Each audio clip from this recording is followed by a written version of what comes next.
अस्सलाम वालेकुम क्लास 10 के स्टूडेंट, कैसे हैं? ठीक ठाक हैं। आज हम अलजेब्रिक सेंटेंस पे थर्ड वीडियो यानी कि थर्ड पार्ट आपकी खिदमत में पेश करेंगे और वीडियो नंबर भी थर्ड है और इसका पार्ट भी थर्ड है।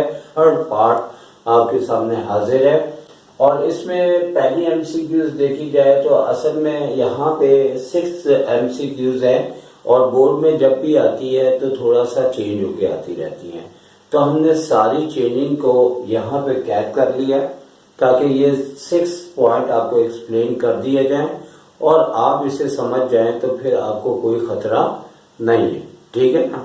तो अब इस सिलसिले में पहली एमसीक्यूज है, लिखा हुआ है the order pair 5, -7 lie in dash.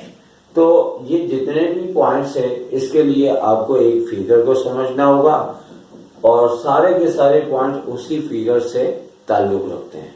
तो ग्राफ के अंदर एक्चुअली होता क्या है कि हमारे पास 4 क्वाड्रेंट होते हैं।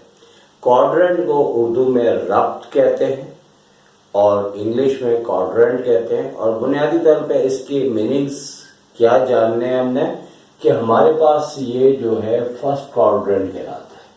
कौन सा? First quadrant. क्वाड्रेंट को शॉर्ट में क्यू में लिखूंगा और स्पेलिंग इसकी ये लिखी हुई QUADRANT, क्वाड्रेंट। तो अब ये फर्स्ट क्वाड्रेंट कहलाता है, ये आपका सेकंड क्वाड्रेंट कहलाता है, ठीक है। और इसी तरह ये थर्ड क्वाड्रेंट कहलाएगा और पूरी दुनिया के अंदर इसकी नंबरिंग फिक्स है। ये नहीं कि हम लोग इसे फर्स्ट सेकंड थर्ड अपनी मर्जी से कह रहे हैं, बल्कि ये फिक्स होता है। जैसे Newton first law second law, तो ऐसा नहीं हो सकता कि किसी मुल्क में सेकंड को फर्स्ट कहते हैं, फर्स्ट को सेकंड कहते हैं। तो ये फर्स्ट क्वाड्रेंट, ये सेकंड, ये थर्ड, ये फोर्थ। इसके साथ ये भी बात समझ लें कि फर्स्ट क्वाड्रेंट में एक्स पॉजिटिव आता है और वाई भी पॉजिटिव आता है।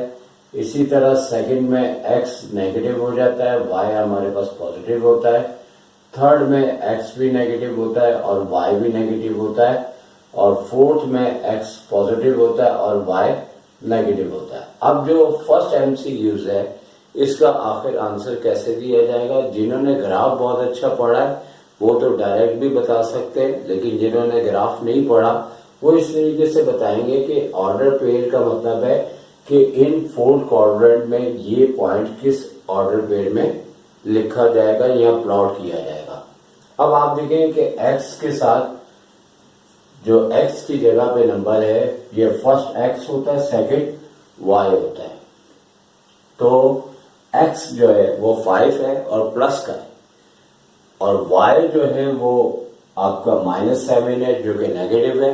तो यहां हम अगर देखते हैं तो ऐसी बात इधर नहीं है, बल्कि इस तरह की बात सेकंड में भी नहीं है, थर्ड में भी नहीं है। अलबत्ता फोर्थ के अंदर हमें x पॉजिटिव और y क्या मिल रहा है?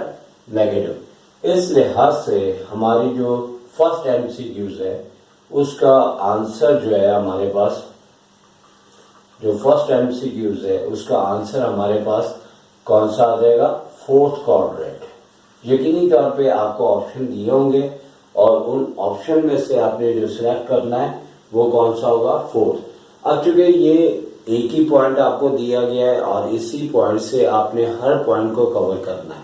अगर आपको यहाँ ऑर्डर पेयर दोनों पॉजिटिव देंगे तो आपके पास फर्स्ट हो जाएगा, अगर दोनों नेगेटिव होंगे एक्स और वाई तो आपका थर्ड हो जाएगा और इसी तरह अगर आप सेकंड के मुताबिक दिया होगा तो आपका सेकंड हो जाएगा।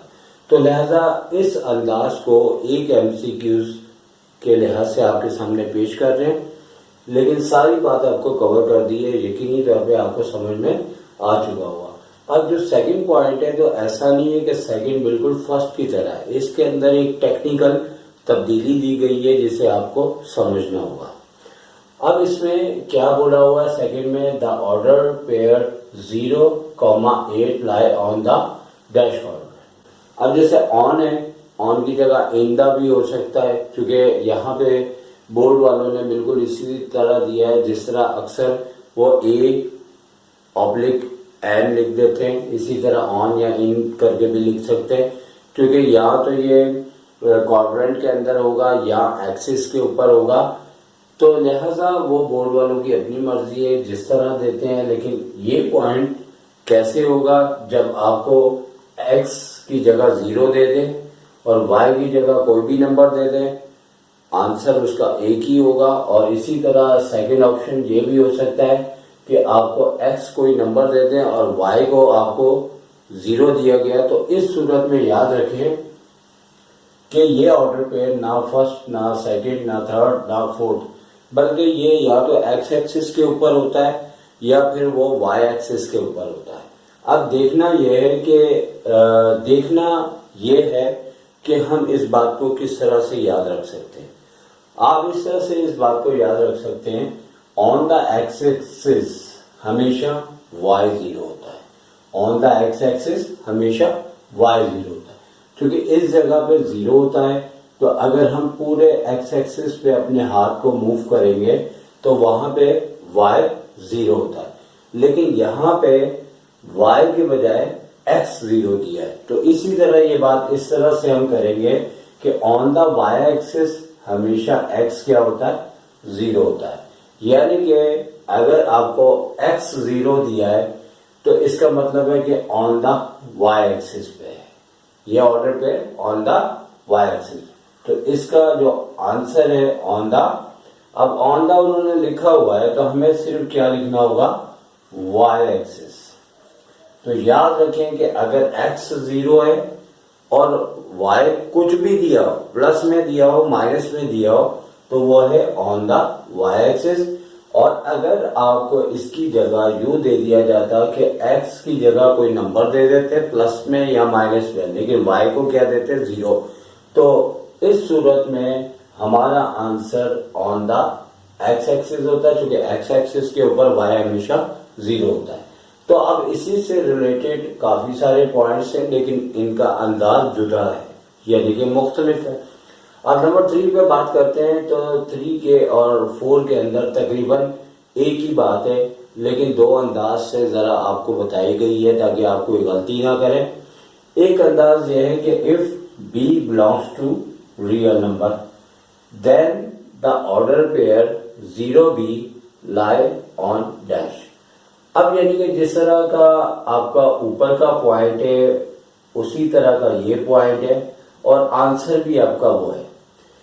यहां पे इस बात को समझने की जरूरत है, क्योंकि ये आने के बाद अगर ये पॉइंट आता है तो आप यहां पे कंफ्यूज हो जाते हैं कि इसकी मीनिंग्स क्या है। अब नंबर 3 और नंबर 4 इब्तदाई इसका स्टेटमेंट सेम है और यहाँ पे b बिलोंग्स टू रियल लिखना, इसकी मीनिंग सिर्फ ये है कि जो हमारे पास वेरिएबल्स नंबर होते हैं ना, या तो ये रियल होते हैं या ये कॉम्प्लेक्स होते हैं। तो रियल का मतलब ऐसा आप आसान अल्फाज में ले सकते हैं कि एक ऐसा नंबर जो मैथ्स के अंदर जिसका कोई ना कोई हल निकलता है। ये मैं आपको आसान अल्फाज में बता रहा हूँ। जो बच्चे, क्योंकि बहुत से टीचर ये कह देते हैं ये बातें टीचरों के लिए होती है, स्टूडेंट्स के लिए नहीं होती, क्योंकि ये बात वो इसलिए कहते हैं कि बात बातों को बच्चों को समझ आना बड़ा मुश्किल होता है। तो मैं अगर ये कह रहा हूँ b belongs to real number, तो इसकी मीनिंग ये है कि इस पूरे क्वेश्चन में b का कोई ना कोई आंसर आएगा। एक्चुअली अगर ये वर्ड ना लिखा जाए तो जो मैथ्स के बड़े बड़े टीचर्स हैं वो इस एमसीक्यूज को थोड़ा सा गलत भी कहते हैं, और इस बात को सही लिखने का यही तरीका है। और रियल नंबर बेसिकली रैशनल और इरैशनल नंबर होते हैं, जो आपने मुख्तलिफ चैप्टरों में पढ़ा होगा, 9th क्लास में पढ़ा होगा, और अगर नहीं पढ़ा तो आसान अल्फाज में रियल नंबर का मतलब है कि मैथ्स के अंदर जिसका कोई ना कोई हल निकलता है और कोई ना कोई इसकी फाइनाइट वैल्यू होती है। अब बात तो भाई बिल्कुल वही है कि यहाँ पे नंबर 2 में 8 दिया था और यहाँ पे b दिया है, लेकिन मीनिंग एक ही है। आप b का मतलब है कि कोई भी ऐसा नंबर यहाँ पे आपको दिया जा सकता है, जैसे 7, 8, -8, पॉइंट्स के अंदर कोई भी नंबर हो सकता है, लेकिन याद रखें आंसर उसका वही होगा जो नंबर 2 में था। अगर आपका x 0 है, आपको y की जगह कोई मर्जी चीज दे दें सवाए 0 के, तो आपका आंसर क्या आएगा, ऑन द किसके, और यहाँ पे दा भी होना चाहिए था, तो लिहाजा वो आप लिख दीजिएगा ऑन द वाई एक्सिस। इसके बाद नंबर 4 भी बिल्कुल उसी तरह से है, लेकिन यहाँ पे आपको एक अलग अंदाज से ये बात बताई है कि यहाँ b का बिलोंग्स टू रियल बोलना, या फिर इसका सेकेंड अंदाज है कि आपको इस तरह से कह दिया जाएगा if b is real number, यानी कि इन दोनों का सेम मकसद है, सेम मीनिंग है, और लिखने के अंदाज जुदा लेकिन मकसद इसका एक ही है। आगे से वही बात है, लेकिन हमने कहा चूंकि ये पॉइंट 2 बार आ चुका आपके सामने और कुछ तब्दीली की जाए, तो हमने इस बार क्या किया है कि यहाँ पे b लिखा है और y की जगह हमने 0 लिख दिया है। तो इस तरीके से इसका answer on the x axis होगा, क्योंकि x एक्सिस पे y हमेशा 0 होता है, तो इसका आंसर क्या हो जाएगा, x एक्सिस। तो ऐसा नहीं होगा कि आप इसमें इसके लिहाज से आंसर दें फर्स्ट, सेकंड, थर्ड, फोर्थ, क्योंकि अगर ये दोनों नंबर 0 नहीं है तो यकीनी तौर पे या तो वो फर्स्ट में या सेकंड में या थर्ड या फोर्थ में होगा। लेकिन अगर दोनों में से कोई एक नंबर 0 होगा तो या तो इसका आंसर ऑन y एक्सिस होगा, ऑन द y एक्सिस, या ऑन द x एक्सिस होगा। लेकिन एक पॉइंट हमने आपके लिए ऐसा भी लिया है जो कि बोर्ड में आज तक नहीं आया, लेकिन किसी लम्हे भी आ सकता है, क्योंकि जब हमारी वीडियो ये बनेगी और पूरे कराची शहर में ये जाएगी तो यकीनी तौर पे आने वाले वक्तों में इस पॉइंट के भी आने के चांसेस हो जाएंगे। और वो पॉइंट क्या है, the order pair 0 0 lie in dash corner. अब एक्चुअली क्या है कि ये पॉइंट ऐसा नहीं है कि आपका या तो फर्स्ट या सेकंड या थर्ड या फोर्थ या फिर ऑन एक्स एक्सिस या ऑन वाई एक्सिस। याद रखें कि जब आपके ये दोनों पॉइंट 0 0 हों तो ये पॉइंट हमेशा ओरिजिन पे आता है। अब सवाल ये है कि ओरिजिन कौन सी जगह होती है, ओरिजिन वहां वो जगह होती है जहां एक्स और वाई आपस में इंटरसेक्ट करते हैं, और इस पॉइंट की जो वैल्यू होती है जहां एक्स और वाई एक दूसरे को इंटरसेक्ट करते हैं वहां एक्स भी 0 होता है और वाई भी 0 होता है। क्योंकि अब इस बात का जवाब ये नहीं दिया जा सकता on the X axis, on the Y axis, बल्कि इसका आंसर क्या होगा आपके पास, ओरिजिन। तो ये आपकी ओरिजिन लोकेशंस कहलाती है। और देने वाले यहाँ जैसे आपको कंफ्यूज करने के लिए क्वाड्रेंट भी दे सकते हैं या एक्सिस भी दे सकते हैं, वो फिर आपके सामने जैसे आएगा आपने उस वर्ड को देखना है कि आपको क्या दिया गया है। तो सबसे लास्ट पॉइंट है आज का इस वीडियो का, फिर ये चैप्टर भी खत्म हो जाएगा। और ये सारे पॉइंट्स जो है वो तकरीबन एक जैसे ही है, थोड़ा थोड़ा चेंज है, और आप इसे गौर से समझें। अब नंबर 6 का एक अंदाज बोर्ड में इस तरह भी आया हुआ है और आपके पेपर में भी आ सकता है कि dash quadrant on the X axis is 0। देखिए अभी हमने ऊपर जो बात की है ये बात आपको एक्सप्लेन कर दी है। एक्स एक्सिस पे कौन सा कोऑर्डिनेट 0 होता है, वो हमेशा y 0 होता है। तो नंबर 6 का आंसर क्या होगा, y। तो y coordinate on the X axis is 0। इस तरह आपके x के बजाय यहाँ y एक्सिस कह देगा तो x 0 हो जाएगा। तो इस तरीके से हमने आपको सॉलिड 6 पॉइंट आपको एक्सप्लेन कर दिए।